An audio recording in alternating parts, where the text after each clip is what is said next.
Hello साथियों, नमस्कार। आप देख रहे हैं आपका अपना YouTube channel DS Mishra official और आपके अपने चैनल पर इस बेहतरीन वीडियो सेशन में आपका हार्दिक स्वागत है। और इस महत्वपूर्ण सेशन में मैं बात करूंगा कि जो शिक्षकों को लीव मिलना है, यानी चाहे वे विशिष्ट शिक्षक हों, विद्यालय अध्यापक हों या फिर हेड टीचर, हेड मास्टर हों, यानी जो राज्यकर्मी के रूप में शिक्षा विभाग के अंतर्गत कार्यरत शिक्षक हैं या प्रधान शिक्षक, प्रधानाध्यापक हैं, इन सबको जो अवकाश मिलना है वह किन शिक्षकों को कितने प्रकार के और कितने कितने दिनों के अवकाश मिलेंगे, उस पर कंप्लीटली इस वीडियो में बात करने वाला हूं। तो वीडियो बहुत ही जानकारी वाला होगा, अंत तक मेरे साथ बने रहेंगे। और यदि चैनल से अब तक नहीं जुड़े होंगे तो चैनल को सब्सक्राइब करके बेल आइकन को प्रेस कर लेंगे, ताकि आगे भी शिक्षा जगत शिक्षकों से संबंधित हर महत्वपूर्ण जानकारी आप तक पहुंचती रहे।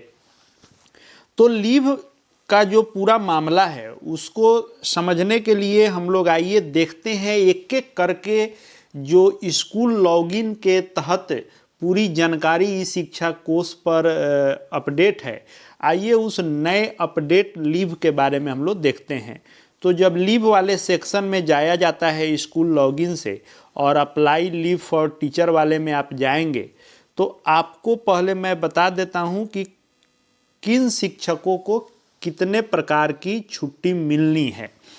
तो आइए पहले हम लोग इसको देखते हैं। यह है महिला शिक्षकों के लिए। जो महिला शिक्षिकाएं हैं, चाहे वे विशिष्ट हों, विद्यालय अध्यापक हों या हेड टीचर, हेड मास्टर में हों, इन शिक्षिकाओं को कितने प्रकार की छुट्टी मिलनी है, आइए पहले उसको हम लोग देख लेते हैं। तो कैजुअल लीव जो सीएल है वह मिलना है।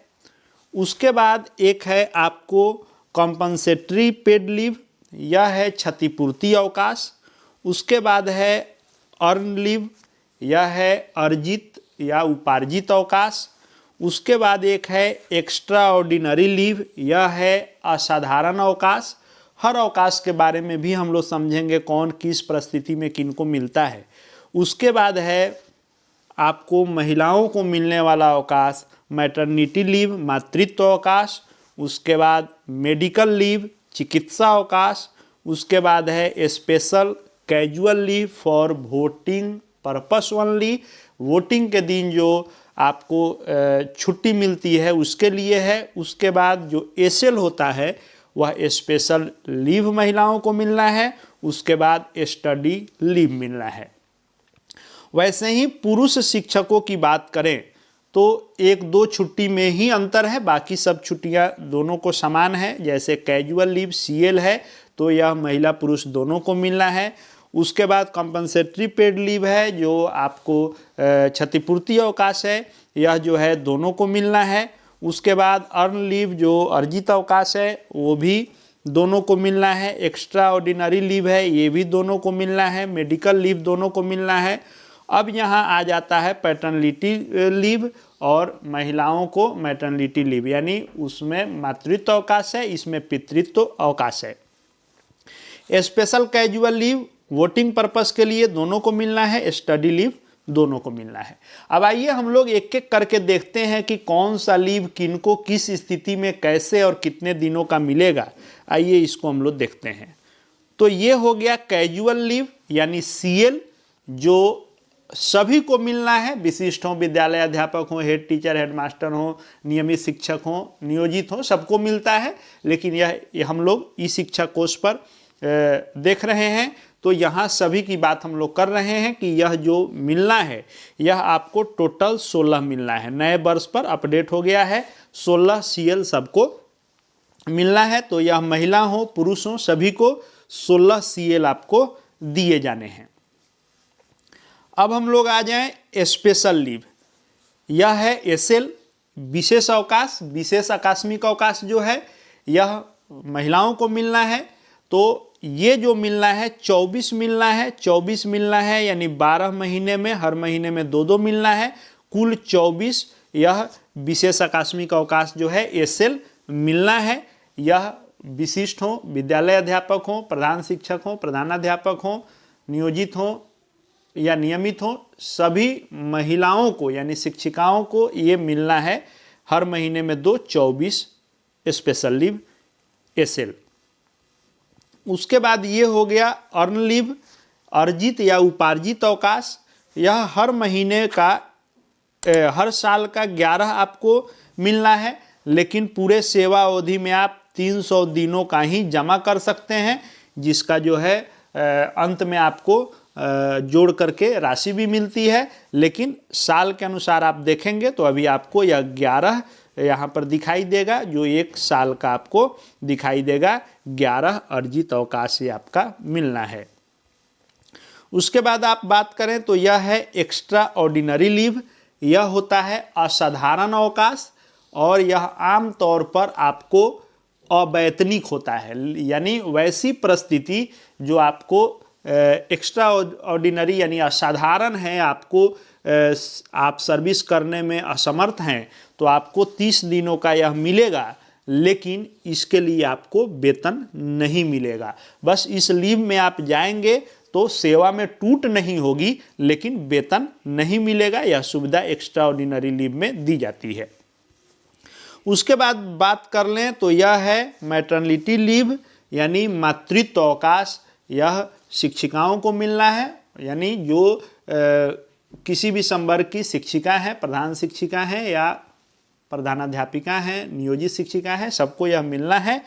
किस केस में? तो ये जो आप देखेंगे 360 दिन, तो यह 360 दिन एक साथ नहीं मिलना होता है। पूरे सर्विस में यह 2 बार मिलेगा। 180 दिन का 2 बार यह आपको मिलेगा। 2 बच्चों के लिए यह मातृत्व अवकाश मिलता है। आप 2 बार में इसको, यानी 2 बच्चों के लिए आप 180 और 180 दिन का 2 बार में 360 दिन आपके सर्विस में यह सुविधा आपको है, और इसके लिए आपको वेतन मिलता रहता है। उसके बाद हम लोग बात कर लें तो मेडिकल लीव। मेडिकल लीव 20 दिन है और विशेष परिस्थिति में इसको बढ़ाया जा सकता है और टोटल जो मिलना होता है उससे घटता है, लेकिन आप यहाँ देखेंगे तो वर्ष का 20 दिन ही आपको यहाँ पर शो करेगा। उसके बाद जो मेडिकल है वह सबको मिलना है, पुरुष महिला सबको मिलना है।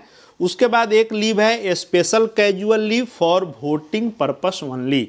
यह चुनाव के लिए है। यदि जिस वर्ष में चुनाव होने हैं और उस दिन चुनाव है तो आपको वोट देने जाना है, तो उस दिन आप यह special casual leave for voting purpose ले सकते हैं। यह 1 दिन की छुट्टी आपको मिलती है, महिला पुरुष सबको मिलना है। उसके बाद है स्टडी लीव। यह है अध्ययन अवकाश। यह मैक्सिमम 1095 दिनों का मिलता है, लेकिन यह अवैतनिक होगा, इसमें वेतन आपको नहीं मिलेगा। वह विशेष केस में डीएलएड के लिए सवैतनिक अवकाश दिया गया था, क्योंकि सरकार की वह जिम्मेवारी थी कि अनट्रेंड बहाल सरकार के द्वारा किया गया था, सरकार को ट्रेंड करना था। अब उसके अलावा किसी भी आप अध्ययन के लिए जाएंगे तो आपको मैक्सिमम यह 1095 दिनों की छुट्टी मिल सकती है, लेकिन यह अवैतनिक होगा। उसके बाद है एक लीव जो है कॉम्पनसेटरी पेड लीव। यह है क्षतिपूर्ति अवकाश। यह उन्हीं को मिलेगा जो छुट्टी के दिनों में सरकार के निर्देशानुसार, विभाग के निर्देशानुसार कोई एक्स्ट्रा ड्यूटी किए हैं। जिस दिन शिक्षा विभाग के कैलेंडर के अनुसार आपकी छुट्टी थी, लेकिन उस छुट्टी में भी आपने कोई सरकारी वर्क किया है, तो उसके लिए आपको क्षतिपूर्ति अवकाश मिलता है, और वह 1 वर्ष में 20 दिनों का अधिकतम मिलना है। इसके लिए आप जिस स्तर पर काम किए हैं वहाँ से पत्र आपको निर्गत होता है, उस कंडीशन में यह मिल सकता है, पुरुष महिला दोनों को। उसके बाद है पुरुषों को मिलने वाला अवकाश, पितृत्व अवकाश, जिसको कहते हैं पैटर्निटी लीव या पितृत्व अवकाश। पुरुष शिक्षकों को, प्रधान शिक्षकों, इन सबको मिलना है। जो 30 दिन आप देख रहे हैं, या 30 दिन एक साथ नहीं मिलता है।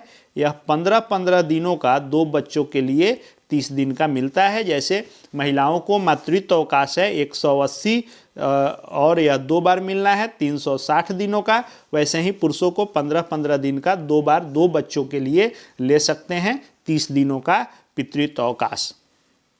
तो इस तरह से आप देखेंगे तो ये हम लोग देखें कि जो ई शिक्षा कोष पर स्कूल लॉगिन में जो अपडेट लीव दिखा रहा है कि किसको कितना मिलना है, किसको कितनी छुट्टी, किस प्रकार की छुट्टी मिलेगी, यह सब यहाँ है। लेकिन यह जो है कौन छुट्टी किस स्थिति में मिलेगी उसका भी मैंने अलग अलग बताया। हर छुट्टी हर किसी को ये नॉर्मली मिलने वाली बहुत सारी छुट्टियां इसमें नहीं है, इसके लिए विशेष परिस्थिति में आपको यह स्वीकृत कराना होता है, तब जाकर के मिलता है। आमतौर पर हम लोग CL और SL का उपभोग करते हैं और विशेष परिस्थिति में ये आप EL का भी उपयोग कर सकते हैं। अगर यह उपयोग नहीं कर रहे हैं तो यह आपका जमा होगा। वैसे ही मातृत्व अवकाश हुआ, पितृत्व अवकाश हुआ, यह जिनको जब आवश्यकता होती है उस अनुसार ये छुट्टी ली जाती है। तो इस तरह से ये अवकाश के संदर्भ में पूरा डिटेल था कि कौन सी छुट्टी कितने दिनों की किस परिस्थिति में किनको मिलनी होती है। आशा है वीडियो जानकारी मिला होगा। इसके माध्यम से, वीडियो के माध्यम से अधिक शेयर करेंगे। वीडियो उपयोगी लगा हो तो लाइक करें। चैनल से यदि अब तक नहीं जुड़े हो तो चैनल को सब्सक्राइब करके बेल आइकन को प्रेस कर लेंगे। साथ ही हमारे Telegram channel DS Mishra official से जुड़ सकते हैं, वहाँ भी हर अपडेट आपको मिलते रहेंगे। इस वीडियो को देखने के लिए आपका बहुत बहुत धन्यवाद।